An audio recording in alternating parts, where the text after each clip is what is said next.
kay Speaker, simula 2022, tama ba? Regular po ito. Ngayon, kay Presidente naman, Kailan nagsimula regular yun? ba to? Kailan nagsimula? Nag-deliver kayo sa Ilocos, may one time pa nga eh. Hindi ko alam kung one time o gaano kadalas na si Sandro pa ang tumanggap. Nandoon siya. Tama po ba? At meron ba kayong picture with Sandro? Breaking news mga kaibigan! Pasabog po ito ng mga kaibigan ng mga ex-sundalo natin na very legit po ito. Ayan o. I-post lang po natin dito. Kung babasahin po natin dito mga kaibigan, ex-Marine claims alleged delivery to Ilocos once involved, no? Sandro Marcos receiving money. A former Marine claims in the interview that a delivery in Ilocos allegedly involved Sandro Marcos receiving money, while others' deliveries were reportedly made through intermediaries, no? Kumbaga, mga kaibigan, mayroon pong nagde-deliver guys na direkta daw kay Charis. Pero meron din po mga intermediaries, no? Kumbaga, parang mga middleman, parang ganun. Yan, no? Another segment of the 18 Marines interview has surfaced. One former Marine said their group did not directly deliver money to President Marcos, but claim that other members allegedly participated in a delivery in Ilocos. Itong grupo na to guys, itong grupo po ng mga ex-sundalo na interview po, wala po sa kanila ang nag-deliver doon direkta po kay Bangag. Sa second batch po yun sinasabi nila. During the discussion, the host mentioned that one delivery allegedly involved Sandro Marcos receiving money and that a photo was reportedly taken during the visit. The statements remain unverified allegations and no evidence has been publicly presented. So mga kaibigan, meron po nakakuha ng picture guys. Nakuhaan po ng picture si Charis na nakatanggap po ng mga deliveries, pero wala po dito sa batch, sa second batch. Kaya nga 'di ba, ang hinihintay ngayon ng karamihan na lumabas po ang second batch. Kaso lang ang ginawa kasi itong Bangag na administrasyon na to, lalong-lalo na po itong si Ombudsman, pinapagulo niya. Parang tinatakot niya mga kaibigan, itong mga sundalo natin, itong mga ex-sundalo natin, para hindi na po lumabas yung second batch. Kasi alam nila guys, pag lumabas po ang second batch, todo na yun. Alam nila, marami pong lalabas doon. At marami pang mga dagdag na mga senators na nasa listahan. At meron din pong mga matataas na posisyon sa military or sa AFP tsaka PNP. Kaya ayaw nilang lumabas ang second batch. Kaya ngayon pa lang kinokontra na nila. Okay, basahin lang po natin ang nakalagay po dito. Japanese na nawagan sa United Nations na palayain si dating Pangulong Duterte. Ang sabi po dito guys, nandito ako upang kondinahin ang isang matinding kawalan ng katarungan. Ang 80 taong gulang na dating Pangulo ng Pilipinas na matapang na lumaban sa iligal na droga upang protektahan ang milyon-milyong Pilipino ay iligal na inalis sa kanyang sariling bansa at pinanatili sa matagal na pre-trial detention ng ICC sa Dahig. Biruin nyo guys, to talaga makapaninig balahibo po itong kanyang statement. Alam na alam niya mga kaibigan, ang pangalan niya po guys ay si Shunichi Fujiki. Ayan. Okay? Si Shunichi Fujiki-san. Pag sa Japan kasi may san sa dulo, no? So, tayo po ay nagpapasalamat po, no, sa kay Shunichi Fujiki-san. Domo arigatou gozaimashita. Yoroshiku onegaishimasu.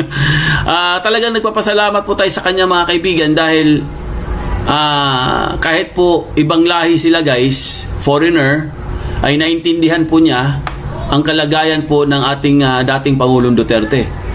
Kumbaga, buti pa yung ibang bansa, no? Buti pa yung foreigner, may puso po sila, guys. Alam nila na si Tatay Digong po, majority, ha? Sabi niya, ha, majority. Mahal po ng Pilipino. At alam din niya, guys, na illegal. Ha, illegal po ang pagka-detain sa kanya. At naniniwala siya, mga kaibigan.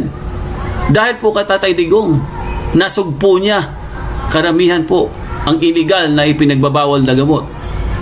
Japan yan, ha? Japan po yan. Hindi yan Pilipino. Nakakahiya. Ha, bangag, nakakahiya kayo. Grabe kayo. Nakakaasar no? Buti pa yung ibang lahi, sa ibang bansa, naintindihan pa nila. Samantalang sa Pilipinas, ewan ko ba? So, ito po, basahin lang po natin, mga kaibigan. Nagbigay ng pahayag sa United Nations Human Rights Council or UNHRC, no? Ang Japanese senior researcher ng International Research Institution of Controversial Histories na si Shunichi Fujiki-san, kung saan nawagan siya para sa agarang pagpapalaya kay dating Pangulong Rodrigo Roa Duterte or FARD na kasalukuyang nasa detention sa The Hague kaugnay ng kasong inihain sa International Criminal Court or ICC. Ang pahayag ni Fujiki ay inilabas sa panahon ng general debate ng UNHRC kung saan binanggit niya ang umano'y mga seryosong usapin tungkol sa proseso ng pag-aresto at detention ng dating Pangulo. Ayon kay Fujiki, I stand here to denounce a grave injustice. The 80 years old former President of the Philippines who bravely fought illegal na ipinagbabawal na gamot, no? To protect billions has been unlawfully removed. Unlawfully removed, ha? Sabi niya. From the homeland and held in prolonged pre-trial detention by the ICC in The Hague. Alam niya, guys, alam niya, na talagang unlawfully po. Ibig sabihin, hindi po tayo sumunod sa proseso. Walang due process, kinidnap, no? Hinaras. Alam niya. Nandito ako, sabi niya, kung sa Tagalog pa, nandito ako upang kondinahin ang isang matinding kawalan ng katarungan. Ang 80 taong gulang na dating Pangulo ng Pilipinas na matapang na lumaban sa illegal na mga pinagbabawal na gamot upang protektahan ang milyon-milyon ng umano'y illegal na inalis sa kanyang sariling bansa at pinanatili sa matagal na pre-trial detention ng ICC sa The Hague.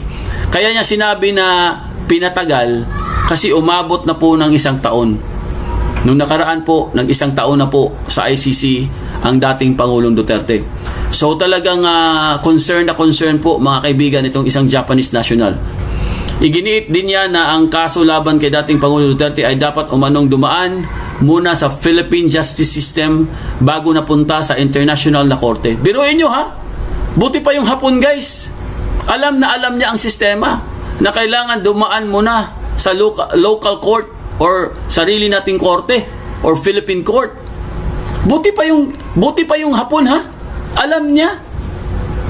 Kasi, guys, kung hindi ako nagkakamali, no? Parang yan yung pinaka-standard din. Kumbaga standard din kasi yan, eh. 'Di ba? Kung manghihibasok po ang International Court, dapat meron munang abiso sa isang korte ng na di umanong isang bansa, no? Kasi syempre, mga kaibigan, alamang bigla-bigla na lang silang papasok sa bansa mo, tapos oy, sige, hulihin namin yan, dalhin namin yan doon. Hindi naman kasi pwedeng ganun, di ba? Common sense. Gamitan po natin ng common sense. Hindi naman pwedeng bibit-biting ka na lang. Syempre, dadaan ka muna sa Supreme Court, magdidebate muna kayo doon, magpe-present muna kayo ng mga ebidensya, o di, pag napatunayan talaga, sige, bit-bitin nyo na yan. O, di ba? Kung wala namang kasalanan, walang sapat na ebidensya, o di, i-remain, no? Dito sa Pilipinas, gawin ang paglilitis. Pero hindi nila ginawa yan. This is a political prosecution, sabi niya, and not justice. The current administration extradited him without due process, bypassing Philippine courts and violating national sovereignty. Kung sa Tagalog pa, ito ay isang political na pag-uusig at hindi hustisya. Ang kasalukuyang administrasyon ay umano'y nagpa-extradite sa kanya nang walang due process. Nilaktawan ang mga korte ng Pilipinas at nilabag ang pambansang soberenya. Binanggit din ni Pujiki na mahigit 1 taon nang nasa pre-trial detention si FPRD mula noong March 11, 2025 at sinabi niyang ang sitwasyon ay nagdudulot ng mga alalahanin tungkol sa karapatan ng akusado.